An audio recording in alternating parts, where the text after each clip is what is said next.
দর্শক স্বাগত প্রবাসের সংবাদে আপনাদের সাথে আছি আমি ফয়সাল মাহমুদ। চলে যাব পুরো খবরে।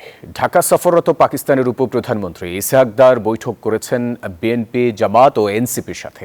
বৈঠক শেষে এনসিপি নেতারা জানান ৭১-এর ইস্যু সমাধানে প্রস্তুত পাকিস্তান। এদিকে জামায়াতে ইসলামী জানায় ৭১-এর অমীমাংসিত ইস্যু নিয়ে আলোচনা হয়নি।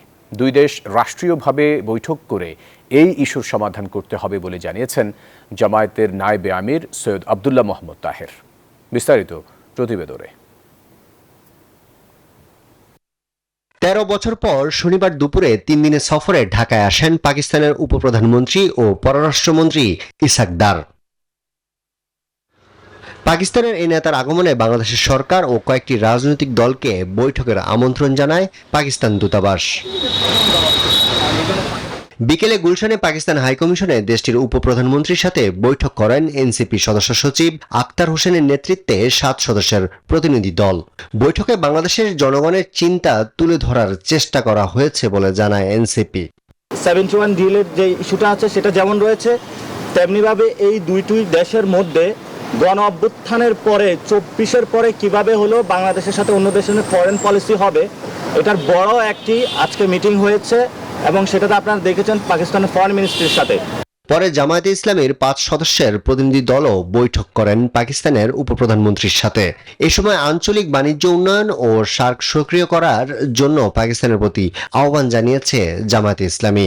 যে সমস্ত আনসেটেলড ইস্যুস আছে সেগুলো যেন খুবই কনজেনিয়াল অ্যাটমসফিয়ারে এটা দ্রুত শেষ করা দরকার এবং আমাদের সমস্ত মুসলিম রাষ্ট্র, যে সমস্ত মুসলিম স্টেট আছে, সকলের সাথে একটা সুসম্পর্কের মাধ্যমে আজকে বিভিন্ন বিশ্বে যে সমস্ত সমস্যা হচ্ছে, বিশেষ করে আমাদের যে ফিলিস্তিনের যে সব সমস্যা হচ্ছে, এসব বিষয়ে যেন ঐক্যবদ্ধ একটা স্ট্যান্ড মুসলমানেরা নেয়। সন্ধ্যায় পাকিস্তান পররাষ্ট্রমন্ত্রীর সাথে বৈঠক করেন বিএনপি মহাসচিব মির্জা ফখরুল ইসলাম আলমগীর নেতৃত্বে ৬ সদস্যের প্রতিনিধি দল। তবে বৈঠক শেষে গণমাধ্যমের সাথে কথা বলেননি দলটির কোনো প্রতিনিধি। এদিকে রবিবার বিএনপি চেয়ারপারসন বেগম খালেদা জিয়ার সাথে বৈঠক করবেন পাকিস্তানের উপপ্রধানমন্ত্রী। বিকাল ৪টায় প্রধান উপদেষ্টা ডক্টর মোহাম্মদ ইউনূসের সাথে বৈঠক করবেন তিনি। এ সময় দুই দেশের মধ্যে ৬টি সমঝোতা স্মারক স্বাক্ষরের কথা রয়েছে। আরিফুল ইসলাম, নিউজ 24, ঢাকা। দর্শক, আমেরিকান ড্রিম বিশ্বের কোটি মানুষের আকাঙ্ক্ষার নাম। উন্নত জীবনের আশায় বিশ্বের বিভিন্ন প্রান্তের অভিবাসন প্রত্যাশীদের সবচেয়ে আকর্ষণীয় গন্তব্য যুক্তরাষ্ট্র। সেই স্বপ্নে বাধা হয়ে দাঁড়িয়েছেন নতুন মার্কিন প্রেসিডেন্ট ডোনাল্ড ট্রাম্প। সব বৈধ ভিসাধারীর রেকর্ড খতিয়ে দেখছে যুক্তরাষ্ট্র। দায়িত্ব নেওয়ার প্রথম দিনই অভিবাসন নীতিতে উল্লেখযোগ্য পরিবর্তন আনতে সই করেছেন একাধিক নির্বাহী আদেশে। এতে মার্কিন নাগরিকত্ব পাওয়ার পথ কঠিন থেকে কঠিনতর হচ্ছে। ট্রাম্পের এসব পদক্ষেপের প্রভাব পড়বে বাংলাদেশের উপরও। প্রবাসী আয়ে নেতিবাচক প্রভাব এবং পড়াশোনার জন্য যুক্তরাষ্ট্রে যেতে চাওয়া বাংলাদেশি শিক্ষার্থীরা আরও যাচাই বাছাইয়ের মুখোমুখি হতে পারেন বলে মনে করছেন বিশ্লেষকরা।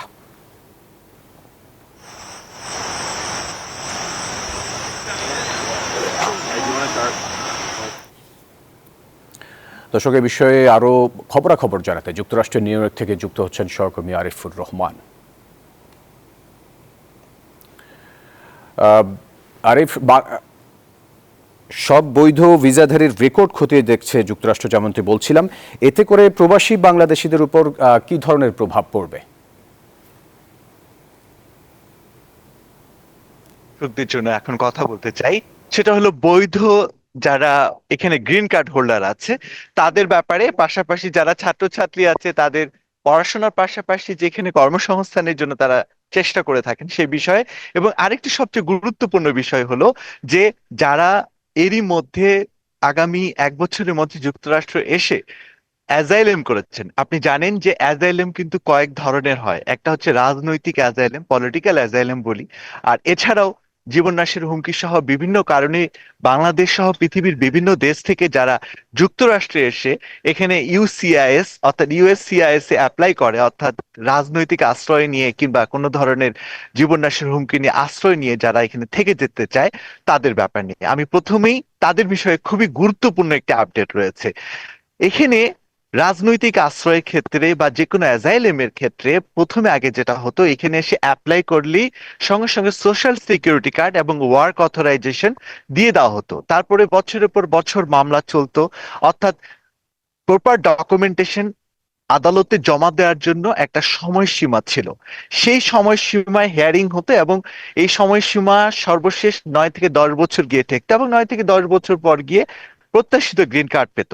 এটা হচ্ছে একটা শ্রেণী, কিন্তু সবচেয়ে বড় আপডেট হলো এখানে আওয়ামী লীগের অসংখ্য নেতাকর্মী, সাংবাদিক, আমলা, পুলিশ লাস্ট 8 থেকে 9 মাস আগে, অর্থাৎ প্রায় 1 বছরের মধ্যে প্রচুর সংখ্যায় নিউ ইয়র্ক সহ যুক্তরাষ্ট্রের অন্যান্য অঙ্গরাজ্যে এসেছে এবং তারা অধিকাংশই পলিটিক্যাল অ্যাজাইলেম করেছে।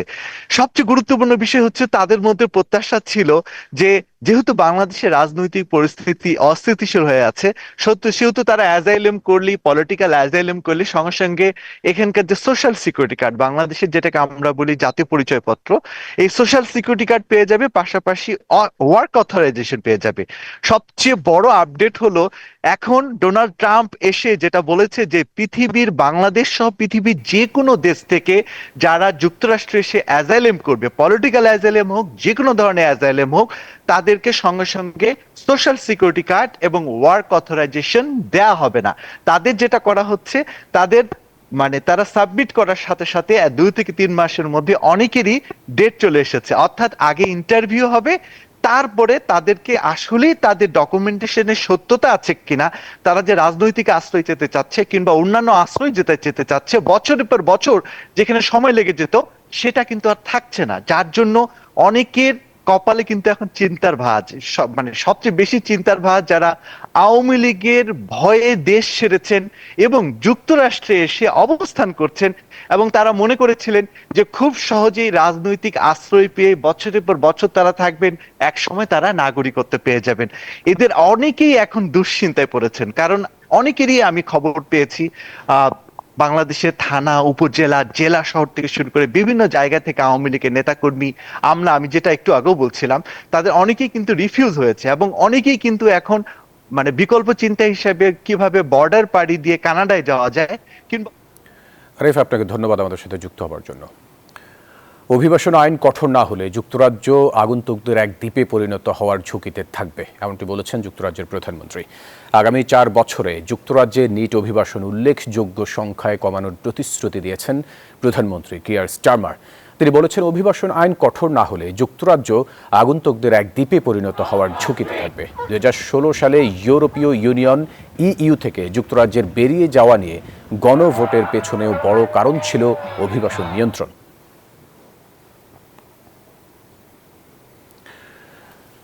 দর্শক, এই বিষয়ে আরও খবরাখবর জানাতে আমাদের সাথে যুক্ত হচ্ছেন সহকর্মী খালেদ মাসুদ রনি। রনি, স্টারমারের এমন সিদ্ধান্তে বাংলাদেশিরা কতখানি ঝুঁকিতে রয়েছেন বলে মনে করেন?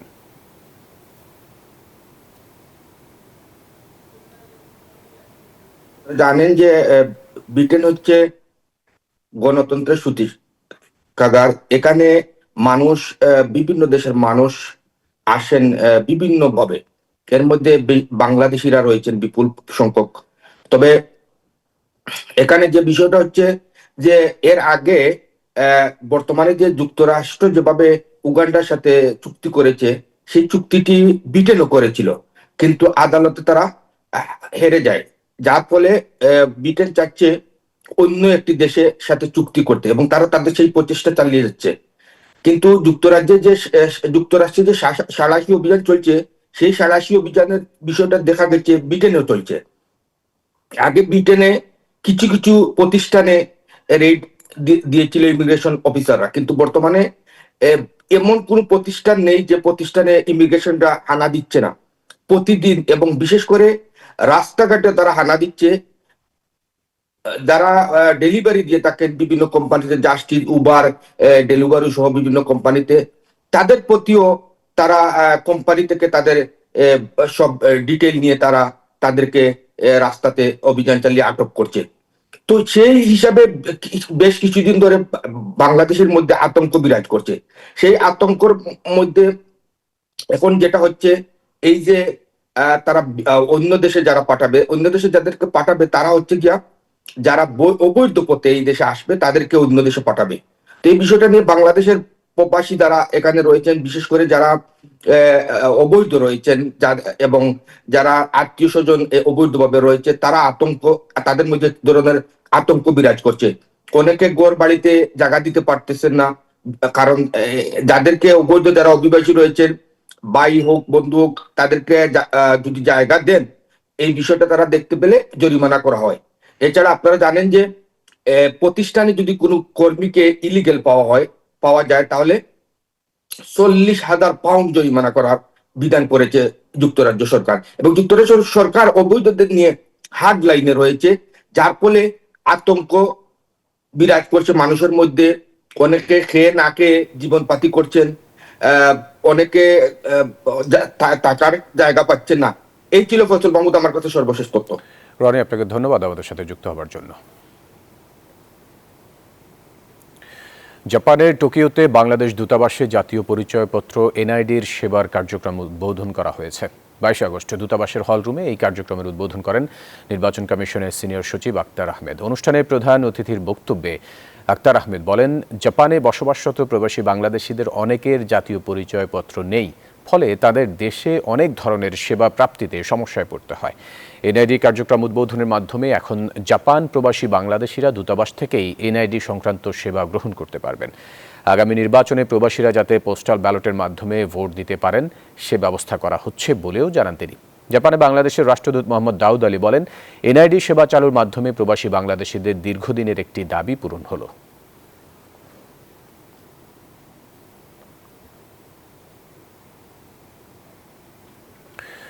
56তম সীমান্ত সম্মেলনে যোগ দিতে ঢাকায় আসছে ভারতের সীমান্তরক্ষী বাহিনী বিএসএফ প্রতিনিধি দল। আগামী 25 থেকে 28 আগস্ট ঢাকার পিলখানায় বিজিবির সদর দপ্তরে এই সম্মেলন অনুষ্ঠিত হবে। শনিবার এক বিবৃতিতে এই তথ্য জানিয়েছে ভারতের স্বরাষ্ট্র মন্ত্রণালয়।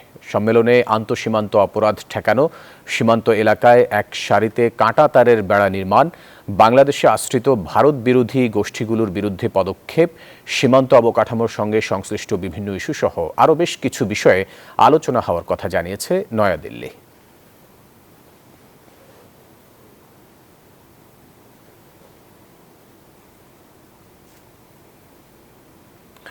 অস্ট্রেলিয়ার নর্দার্ন টেরিটরির ঐতিহ্যবাহী শহর এলিস স্প্রিংসে স্থানীয় সরকার নির্বাচনে প্রথমবারের মতো কাউন্সিলর পদে লড়ছেন প্রবাসী সাংবাদিক ও ব্যবসায়ী মাসুম বিল্লাহ। তার প্রধান অগ্রাধিকার নিরাপত্তা ব্যবস্থা উন্নয়ন, জলবায়ু চ্যালেঞ্জ মোকাবেলা এবং শহরের ঐতিহ্য রক্ষা করে এলিস স্প্রিংসকে আরও বাসযোগ্য করে তোলা। তিনি টাউন কাউন্সিল নির্বাচনে সিটি কাউন্সিলর পদে প্রতিদ্বন্দ্বিতা করায় স্থানীয় বাংলাদেশি এবং মুসলিম কমিউনিটি উচ্ছ্বসিত। অস্ট্রেলিয়া থেকে মাসুম বিল্লার পাঠানো তথ্য ছবিতে ডেস্ক রিপোর্ট। অস্ট্রেলিয়ার এলিস স্প্রিং শহরের মোট ভোটার সংখ্যা প্রায় 18,000। এবারে নির্বাচনে মেয়র পদে প্রতিদ্বন্দ্বিতা করছেন 7 জন প্রার্থী এবং কাউন্সিলর পদে আছেন 25 জন প্রার্থী। এর মধ্যে নির্বাচিত হবেন একজন মেয়র ও 8 জন কাউন্সিলর। এবার প্রথমবারের মতো কোনো প্রবাসী বাংলাদেশি এবং মুসলিম প্রার্থী হিসেবে কাউন্সিলর পদে অংশ নিচ্ছেন মাসুম বিল্লাহ। তিনি প্রবাসী বাংলাদেশি ও মুসলিম কমিউনিটির কাছে পরিচিত মুখ।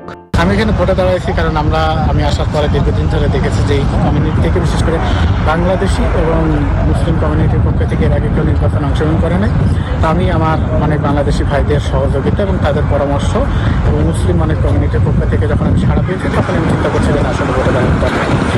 অস্ট্রেলিয়া এলিস প্রিন্স মুসলিম কমিউনিটির সভাপতি সাইদ মালিক জানান, প্রথমবারের মতো মুসলিম কমিউনিটি থেকে প্রার্থী হওয়ায় তারা আনন্দিত এবং সর্বাত্মক সহযোগিতা করছেন। ইঞ্জিনিয়ার সাইফুল ইসলাম বলেন, একজন বাংলাদেশি প্রবাসী থেকে স্থানীয় রাজনীতিতে অংশ নেওয়ায় তারা গর্বিত। I request to everyone just come out and vote and support to Mr. Masoom Billah. The last day is the 23rd of August. So please come in your first priority and vote and support him. আমাদের Alice spring town কাউন্সিলে প্রথম একজন Bangladeshi candidate Masum Billah দাঁড়িয়েছে। So আমরা এই জন্য খুবই গর্বিত। মাসুম বিল্লাহ নির্বাচনে প্রতিদ্বন্দ্বিতা করায় কমিউনিটিতে দেখা দিয়েছে উচ্ছ্বাস। অনেকেই নিজেদের প্রার্থী পাওয়ায় প্রচারণায় নেমেছেন। मासूम भाई के लिए यहाँ पे आए हैं लोकल काउंसिल में एलिस स्प्रिंग्स में, हम इनको सपोर्ट कर रहे हैं। আগস্টের 11 তারিখ থেকে শুরু হওয়া এই ভোট গ্রহণ শেষ হয় 24 আগস্ট। ফলাফল প্রকাশ হবে সেপ্টেম্বরের প্রথম সপ্তাহে। Desk report, news 24। কানাডার টরন্টোর বিডি ফিউশন রেস্টুরেন্ট মিলনায়তনে আয়োজন করা হয় স্নিগ্ধ শরৎ সন্ধ্যার। 23 আগস্ট দেশ থেকে আমন্ত্রিত শিল্পী নির্ঝর চৌধুরী এবং নিউইয়র্ক থেকে আবৃত্তি শিল্পী লুৎফুন নাহার লতার বিশেষ পরিবেশনায় উপস্থিত দর্শকরা মুগ্ধ হন। অনুষ্ঠান সঞ্চালনা করেন হিমাদ্রি রায়। আনন্দধারার কর্ণধার শিপ্রা চৌধুরী অতিথিদের স্বাগত জানান। লুৎফুন নাহার লতার 4টি আবৃত্তি, শিল্পী আলী মাহমুদ ও নিয়াজ মোহাম্মদ চৌধুরীর গান এবং সঞ্জীব মুখার্জির রবীন্দ্রসঙ্গীত অনুষ্ঠানে রঙিন মুহূর্ত তৈরি করে। মুখ্য শিল্পী নির্ঝর চৌধুরী রবীন্দ্র, নজরুল ও হারানুদ্দিনের গান পরিবেশন করেন। তবলায় সঙ্গ দিয়েছেন অপরূপ বড়ুয়া।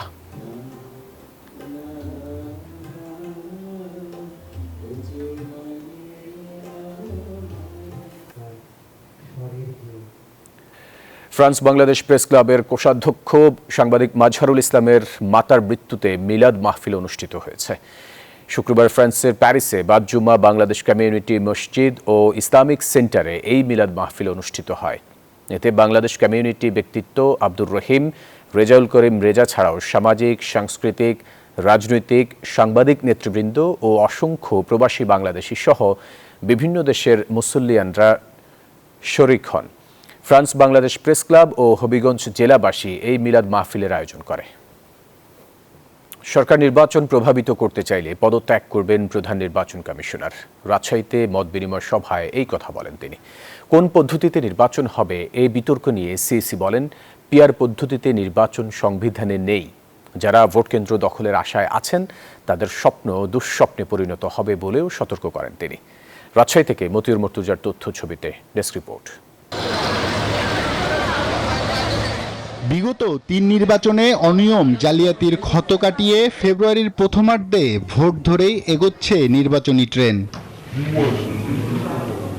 এবার নির্বাচনকে উৎসবমুখর করতে যাবতীয় প্রস্তুতি নিচ্ছে ইসি। চূড়ান্ত ভোটার তালিকা 2 সপ্তাহের মধ্যে হবে প্রকাশ। সীমানা নির্ধারণ বিষয়ে আগামী সপ্তাহ পর্যন্ত চলবে শুনানি। চলছে ভোট কেন্দ্র বাছাইয়েরও কাজ। শনিবার সকালে রাজশাহীতে নির্বাচন কর্মকর্তাদের সাথে মতবিনিময় করেন প্রধান নির্বাচন কমিশনার এএমএম নাসির উদ্দিন। সভায় রাজশাহী অঞ্চলের নির্বাচন কর্মকর্তাদের নির্বাচন বিষয়ে নানা দিক নির্দেশনা দিয়ে সিএসি জানান, নির্বাচন নিয়ে সরকার চাপ দিলে পদত্যাগ করবেন তিনি। যদি সরকার চাইবে তার ওনার হুকুম মতো কাজ করতে, নাসিরউদ্দিন আমাকে চেয়ারে দেখবেন আপনারা। ভোট জালিয়াতির বিষয়ে সতর্ক করে প্রধান নির্বাচন কমিশনার বলেন, যারা ভোট কেন্দ্র দখলের আশায় আছেন তাদের স্বপ্ন দুঃস্বপ্নে পরিণত হবে।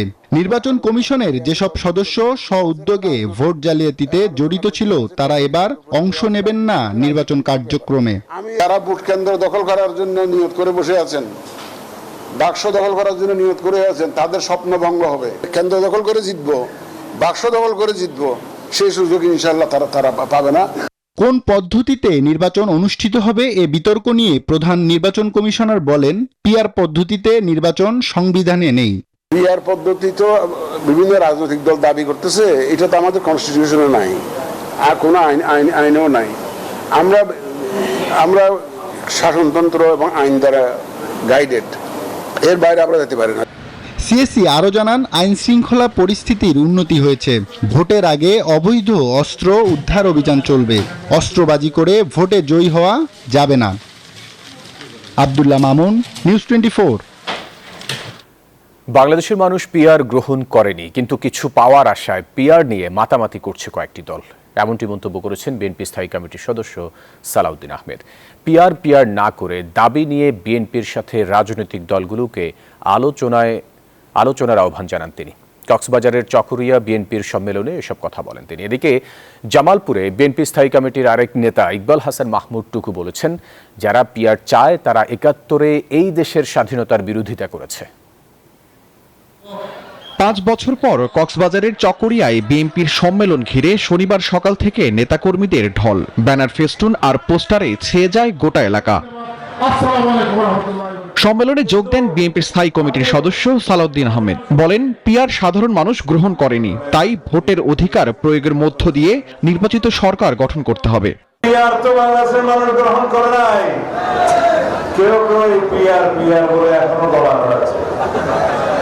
উদ্দেশ্য কিন্তু পিআর না, উদ্দেশ্য হচ্ছে পিআর পিআর করে যদি কিছু পায়। যাই হোক, আমরা আলাপ আলোচনা করবো। যে সমস্ত ভাইয়েরা, যে সমস্ত রাজনৈতিক দলেরা পিআর পিআর করে আপনারা হয়রান পেরেশান হয়ে যাচ্ছেন, আসুন আলাপ আলোচনা করি। আপনাদের কি দাবি দেওয়া আছে সে সমস্ত আমরা শুনবো এবং আমরা গণতন্ত্রের প্রতিষ্ঠা করবো। এদিন জামালপুরে 9 বছর পর অনুষ্ঠিত হয় বিএনপির দ্বিবার্ষিক সম্মেলন, যেখানে স্থায়ী কমিটির সদস্য ইকবাল হাসান মাহমুদ টুকু বলেন, পিআর তারাই চায় যারা 71-এ এই দেশের স্বাধীনতার বিরোধিতা করেছে। পিআর পদ্ধতি কি? পিআর পদ্ধতি হচ্ছে ভোট দিব সন্দ্বীপে আর প্রার্থী থাকবে হলো মালদ্বীপে। এটার নাম হলো পিআর পদ্ধতি। আমাদের বাংলাদেশের মানুষ যারা ভোট করে, ভোট দেয়, তারা তাদের প্রার্থীকে দেখতে চায়। পিআর পিআর মানুষ খায়ও না, পড়েও না, বিশ্বাসও করে না। দ্বিবার্ষিক সম্মেলন ও সমাবেশ ঘিরে দিনব্যাপী নেতাকর্মীদের মধ্যে ব্যাপক উপস্থিতি ও উৎসাহ উদ্দীপনা লক্ষ্য করা যায়।